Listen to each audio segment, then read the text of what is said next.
Hi. അപ്പോൾ നമ്മളിന്ന് രാവിലെ തന്നെ ഒന്ന് വല നോക്കാണ്ട് പോകണേ. നല്ല മഞ്ഞും തണുപ്പൊക്കെ കേട്ടോ. നമ്മളിപ്പം കാട്ടിലേക്ക് കയറിയേക്കാണ്. നമ്മളിതാ ഡാമിലേക്ക് എത്തിയിട്ടുണ്ടേ. ഇതുകൊണ്ട് ഇത് കാട്ടിൽ നിന്ന് തന്നെ വരുന്ന ഒരു അരുവി കേട്ടോ. ഇന്ന രസം നോക്കി.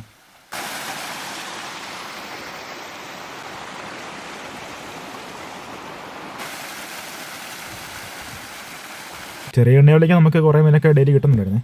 അപ്പോൾ ഇന്ന് എങ്ങനെയാണെന്ന് നോക്കാം. ഇതുകൊണ്ട് ഈ കാണുന്നതൊക്കെ പെരത്തരായിരുന്നു കേട്ടോ. 19 വർഷം മുമ്പേ ഡാം പണിതപ്പോഴത്തേക്കും കുടിയിറക്കി വിട്ട സ്ഥലങ്ങളാണ് ഇതൊക്കെ. ഇതിനെപ്പറ്റിയൊക്കെ പല വീഡിയോയിലും ഞാൻ പറഞ്ഞിട്ടുണ്ടേ.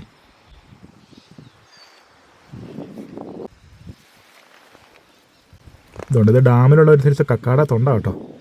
ഇത് കഴിക്കാൻ കൊള്ളുന്നതാണ്, നല്ല ടേസ്റ്റാണിത് കഴിക്കാൻ. ഇപ്പോൾ ഞാൻ കാണാറില്ല കേട്ടോ. ഇത് ചെളിക്കാത്ത കൂടുതലായിട്ട് കാണുന്നത്.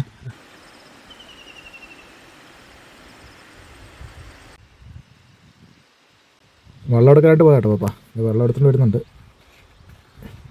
നമ്മുടെ നായക്കോട്ടനും കൊടുത്തിട്ടുണ്ടായിരുന്നേ. അല്ല, അവനും വെള്ളത്തിൽ ചാടാൻ വേണ്ടി നോക്കുക കൂടെ വരാനായിട്ടേ. ഇത് അവിടെ നിന്ന് ഇങ്ങോട്ട് ക്രോസിൽ വല കിട്ടിട്ടുണ്ടേ.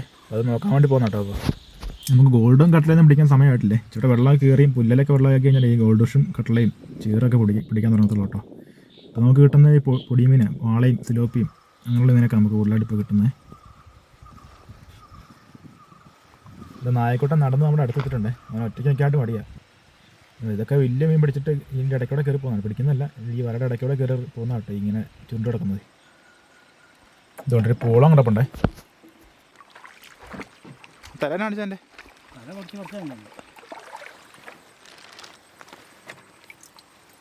ധനാവസ്ഥ തന്നെ.